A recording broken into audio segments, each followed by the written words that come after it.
Food started showing up at my door. Bagged from restaurants I never ordered from, meals I hadn't paid for. The delivery receipts were blank. No address, no total. Just the word, complimentary. At first I ate. Hunger gnawed too sharply to resist. But each bite left a strange aftertaste, like static on my tongue. Eventually, I realized the food arrived only when I got close to passing out, as if the call itself was feeding me, keeping me alive just enough to stay logged in. Sleep was worse. One participant, a man I'd never spoken to, nodded off in his chair during the second night. I watched him slump forward, his face sagging into the glow of his monitor. At first, I envied him.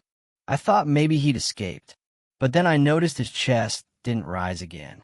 His mouth stayed slack, lips parted, skin turning gray. And yet his camera stayed on. His body never moved, never decayed. Just sat there like a wax figure, lit by the screen. His square didn't vanish. He was still counted as present. I didn't sleep after that. Instead, I started talking to myself, whispering into the mic, anything to fill the void. Still here, still breathing, still me. But sometimes when my voice cracked from exhaustion, another voice overlapped mine. Lower, familiar, like an echo that wasn't mine at all. One night, I think it was night, the black square pulsed, brighter than ever. The voice came through, distorted but sharp. Count them. I looked at the participant list. There were 12 of us at the start, then 10, then 8. Now, as my eyes scanned the grid, I realized something sickening. The number hadn't changed. Still 12. Always 12. Even though Daniel was gone. Even though the man who never woke up sat motionless in his chair. Even though the girl from Marketing Square now showed nothing but a blurred outline, like her face had been smeared across glass. 12. As if for every one that vanished, someone else filled the slot. And then I saw it, tucked in the bottom corner of the grid, a name I knew better than any other. My name, not the warped version, not the glitched letters. My exact name, spelled perfectly. And beside it, a square. Camera off. Meek muted. Waiting. I wanted to scream, to deny it, but my throat closed up. My hand shook so violently, I nearly dropped my laptop. Because I understood what the call was doing. Replacing us. Piece by piece. I leaned in close, desperate for clarity, and for a split second I thought I saw something move inside that dark square. A reflection of my own room. My own chair. My own body sitting just slightly out of frame. That's when I realized I wasn't alone in here. The call wasn't just watching me. It was making another me. And if that version of me ever finished loading, I didn't think I'd be the one still breathing. By the time I pieced it together, half of us were gone. Or replaced. Or whatever you'd call it when someone's body goes still, but their square keeps staring. I don't know why it took me so long to notice, but there were patterns, rules like a game with penalties nobody asked to play. The first rule showed itself when the girl from Marketing tried turning off her camera.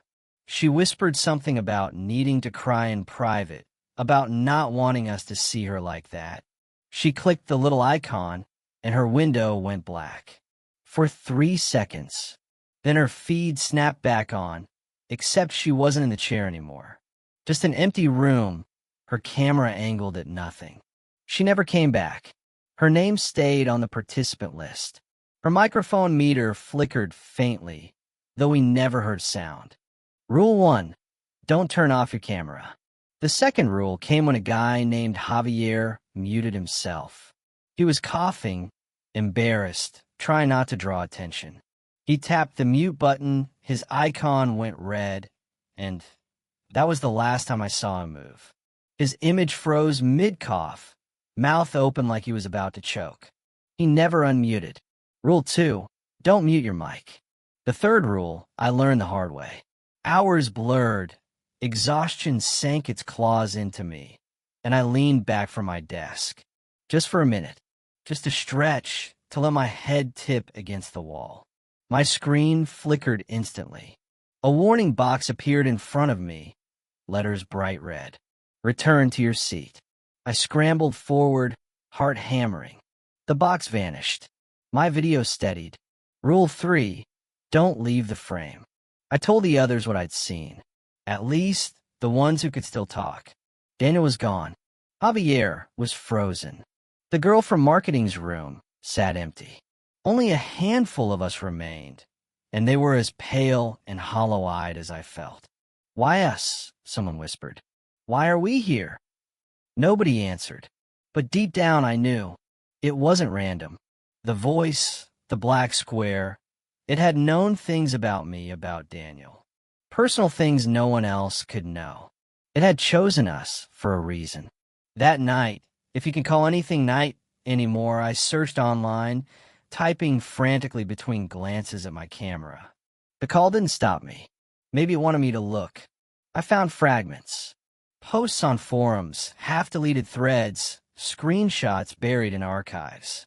Stories about meetings that didn't end. About participants who vanished mid-call. Most of the posts were riddled with nonsense, like fever dreams. But one phrase kept repeating. Follow the rules, and it will let you play longer. That word, longer, made me sick. Longer didn't mean safe. It meant delay. The call wasn't a trap, not exactly. It was a ritual, a test, something that wanted us to perform, to obey, to stay visible until it was done with us. And somewhere in the fragments, I saw whispers of another rule. One no one dared spell out completely. Rule 4. The post cut off before they revealed it. Or maybe they'd been cut off. I couldn't stop thinking about it. What was the last rule? The one everyone was too scared to write? I tried to tell myself I didn't want to know. But every time the black square pulsed, every time I caught my reflection smiling when I wasn't, I felt the truth pressing closer. Whatever the final rule was, it wasn't meant to be broken. And if I ever found out, I knew it would already be too late. It started with little slips. I catch my reflection in the zoomed thumbnail at the bottom corner of my screen and swear it moved differently than I did. My hand would lift to scratch my temple, and a half second later, its hand would rise jerky like it was catching up. At first, I told myself it was lag. God knows the call was glitchy enough already. But lag doesn't explain what happened the next night. I leaned in to whisper something, just a muttered curse under my breath, and my reflection leaned in before I did. I froze, sat perfectly still, eyes locked on myself. My reflection smiled. Wide. Wrong. Teeth too sharp, too many. I shoved back from the desk, heart clawing at my ribs. My square flickered, stuttered, then snapped back in sync. The smile was gone. I told myself I imagined it. That exhaustion was eating me alive. But I wasn't the only one. The guy 2 squares over, I think his name was Malik, whispered, "It's happening to you too, isn't it?" His eyes darted toward his own camera feed. What? I croaked. My reflection. He swallowed hard, voice trembling. It doesn't blink when I do. It stares, like it's waiting. As if on cue, his screen glitched. For a single frame, his face warped into something stretched and gray, like wet paper peeled too thin. Then normal again. He sobbed quietly, burying his face in his hands. The chat box lit up. Malik, don't look too long. But Malik hadn't typed it. His hand was still pressed to his eyes, shoulders shaking. I stared at the words until my vision blurred. Don't look too long. The warning rattled around in my head, sticky and suffocating. That's when the black square pulsed. Its voice crawled through the static, low and mocking. Do you like what you see? The others flinched. A girl whispered, "Make it stop." The voice chuckled, a sound like wires snapping. They're not mirrors. They're replacements. The silence afterward was unbearable. My thoughts reeled. If those weren't reflections, Then what were they? Copies? Shells? Were we staring at the things waiting to take our places? I couldn't stop myself. I grabbed my phone and took a screenshot of the call. My hand shook so badly the image blurred, but when I checked the gallery, my stomach dropped. There were more squares in the screenshot than on my actual screen. Dozens of extra faces, pale and smiling, all versions of us. And right in the middle, my own face except older. Hollow-eyed, lips cracked and dry like it had been waiting a long time. My phone slipped from my hand and clattered to the desk. Malik's sobs stopped abruptly. His screen went black. Then a still image appeared. Him, but not him. The smile stretched too far. The eyes bottomless pits. A line of text bloomed in the chat. Malik has been mirrored. One by one, the other participants leaned back from their cameras as if distance could save them. I couldn't look away. My own reflection was still smiling faintly, teeth peeking out, patient. And then, beneath the gallery, a new name appeared on the participant list. My name, mirrored. My hands went ice cold. There were two of me now, and only one of us was leaving this call. By the time I realized how many had vanished, there were only two of us left. Me and her. Her username read Lacey, though I wasn't sure anymore if that was her real name or just another placeholder the call had assigned. She looked young, maybe mid-20s, with dark hair pulled into a messy bun and a blanket wrapped tight around her shoulders.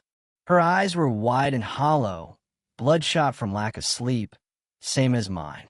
For a long while, we didn't speak, just stared at each other across the grid of empty, frozen squares, the waxy faces of everyone we'd lost still flickering faintly in place.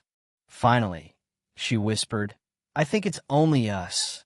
Her voice cracked. She sounded almost relieved, like companionship itself was a lifeline. "Yeah," I muttered, my throat raw. "Just us." We sat there in silence, listening to the faint hiss of static leaking from the black square at the corner of the screen.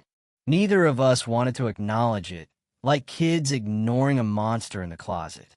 After a while, she asked, "Do you remember the rules?" I nodded. "Camera on. Mic open. Stay in frame. Don't look too long. Don't break the pattern." "I think it's testing us," she said, "like we're rats in a maze, waiting to see which one lasts longer." Her words made my stomach twist. And what happens to the one who doesn't? Lacey didn't answer. She just pulled the blanket tighter and glanced at her reflection. That's when I noticed it. Her video stuttered, just for a second. Enough that her reflection's mouth moved before hers. A flicker, so fast it could have been nothing. But I'd seen enough by now to know better. "Lacey," I whispered, "stay still." She froze. "Why?" "Because your reflection."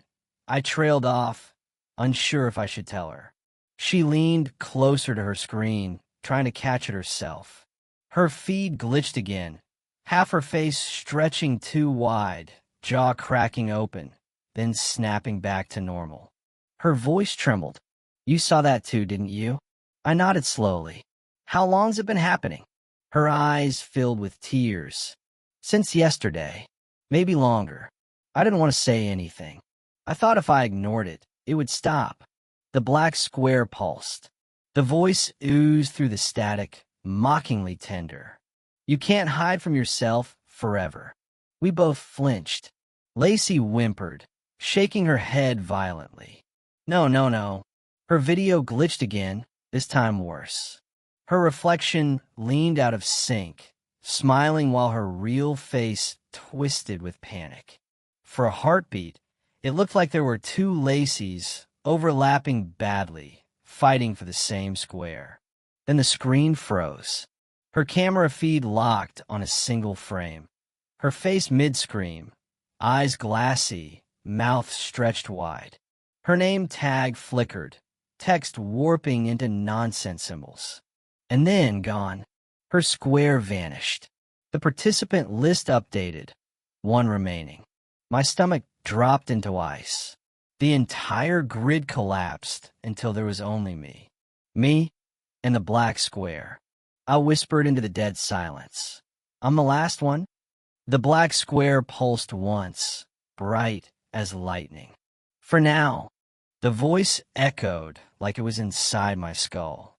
My chest tightened, lungs refusing to fill. The weight of it crushed me. Every story I'd read, every forum post, every rumor, they weren't exaggerations. The call didn't end. It just moved on, hunting for the next group. And I just lived long enough to see what being the last participant really meant. I wasn't alone. I was next. At first, I thought it was over. The participant list said one remaining. My grid had collapsed down to only me and the black square. My face looked hollow, half dead in the screen's glow, and for a flicker of a second, I felt relief. Maybe I'd survived. Maybe I was the one who got out. The thought didn't last long, because the black square pulsed, bright as a dying star, and the voice seeped through the speakers like oil. You're not out. You're in.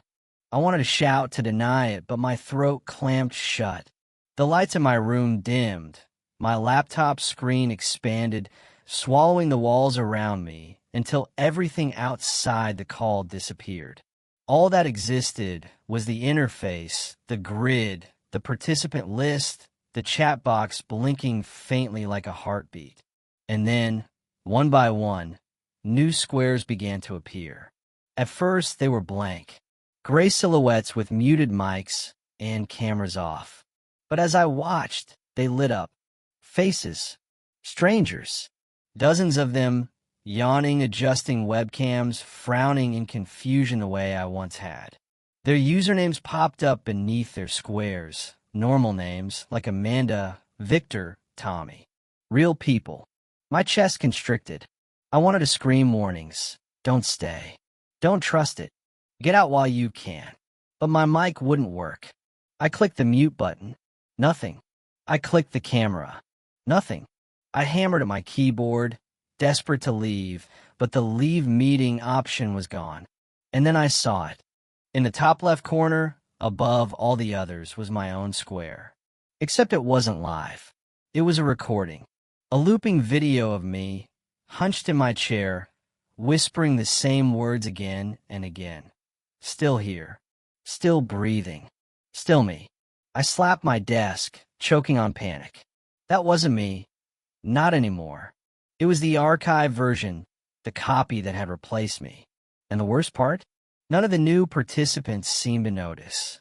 They watched my square with the same detached curiosity I'd once given the frozen faces. The black square pulsed, speaking only to me. Every meeting needs a host. My stomach dropped. The red recording icon flared brighter, and suddenly my name appeared at the top of the participant list, marked as host. No, I whispered.